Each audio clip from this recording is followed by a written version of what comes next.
Eval Health is an app platform for clinicians and researchers to create, share, and deploy clinical apps. To learn more, meet us at eval.health and click Learn. Hi, this is Jennifer Glenn, Chief Medical Officer with Eval Health, and I'm going to walk you through how to play an app. I'm going to go over some general navigation, cover a few features, help you build your library, and update your library when new revisions come out. Everything I show you today is free. We do have other advanced features that you can subscribe and pay for, but everything we cover today is free. I've also included timestamps below for several of the subjects that we're covering, so feel free to skip around. So let's get started. So we're going to start with the Explore page. And on this page, you're going to see a listing of apps, and you can search by topic. So I'm going to search by neurology, and you'll have several apps that are tagged as having to do with the subject of neurology. You can also use keywords. You'll also notice next to Explore is Library. And this is where you can build your personal library. I already have a few apps in here. You'll notice on a few of these apps, it has the word deprecated. The app author no longer endorses this version of the app. And so there are a few things you can do if you run across a deprecated app. You can click on the red icon and you're given a few options. And this is going to be based on what the author has decided to do as a next step. Oftentimes, authors will create a new revision, perhaps with some updates, and it could be minor updates, some design, some typos. It could be a major change in some sort of guideline that prompts this. And you'll get a notification to, for example, use an alternative, and there'll be a note, and in this case, see the new revision that's available. And then there's a few next steps that you can take and some instructions on how to go about that, whether it's keeping the current revision, updating to the latest revision, and I'll show you that in a moment. You can also make your own revision, and that involves cloning a revision and perhaps making some edits to that. What you can do is you can click on the revision tag, which is to the left as one option, or you can come over to this three-dot icon on the right and click on revisions. And what you'll see is a history of when the app was created in the first revision, and if there are another revision or two within its history. And you can see that the revision 2 that's in my library has been deprecated. And I can click on the three-dot above if I want to upgrade to the new revision. And I can click on the plus sign to update to the new revision. I also have the option to remove it from my library.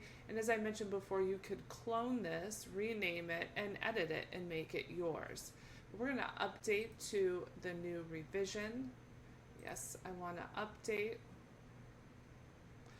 And now when I'm in my library, I'll automatically begin to play the third revision. And I want to point out a few features. First, what you'll notice, if this particular app is not in your library, you'll see this library icon. You can click on that, and now you'll find this app in your library. And that's right there, and I can click on that. And a few things that you'll notice is the title of the app. We already talked about the revision tab, and you'll notice there this is revision 3. You'll also notice the author, which is Eval Foundation. And if you click on that, you can learn more about the author.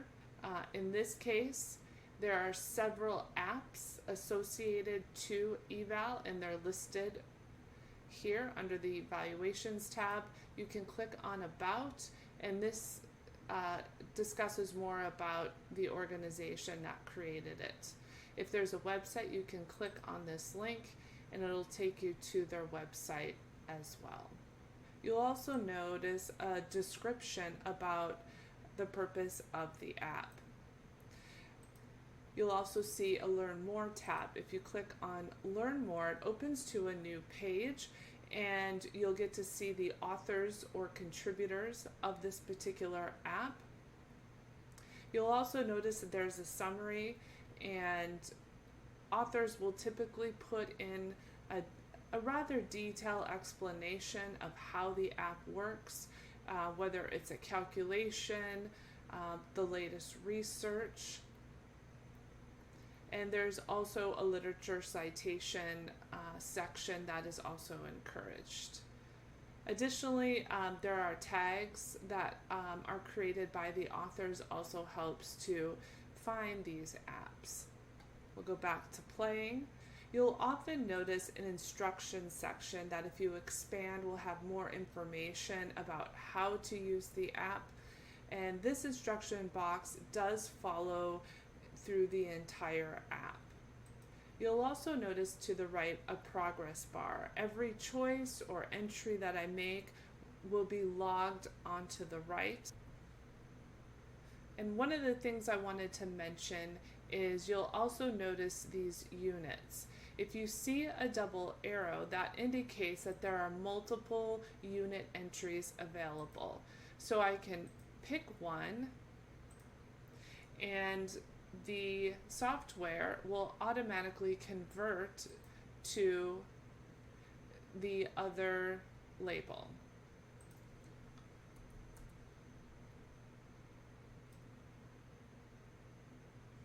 You'll then be led to a final summary based on the decisions that you were made. And depending on the purpose of the app, you'll be shown different things.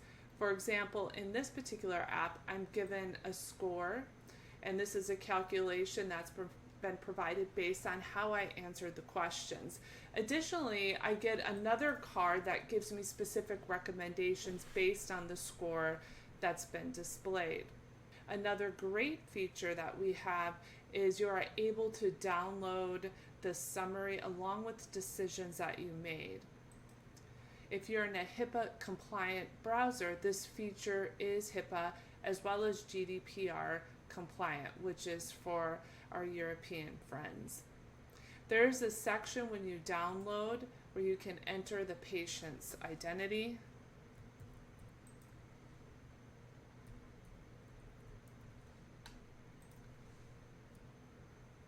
I then have the option to download this as a PDF, or I can copy this text and paste it into a report in EHR, for example. But I'm going to click the PDF button. As you can see, you see the title of the app and the purpose of the app, as well as the patient data that I've entered. You get to see the summary from the app, as well as decisions that were made throughout the app. And this can be printed from your browser, and you can also copy the text into your EHR. In this particular app, as I go through and click on these questions, I wanted to point out that on this right progress bar, you can go back and click on a prior question and review it and keep moving forward. You can skip around. You can also change your answer like I did here. Then I'll jump ahead and I'll change this answer. If you are going through a long app, you can move around and you can change your answers.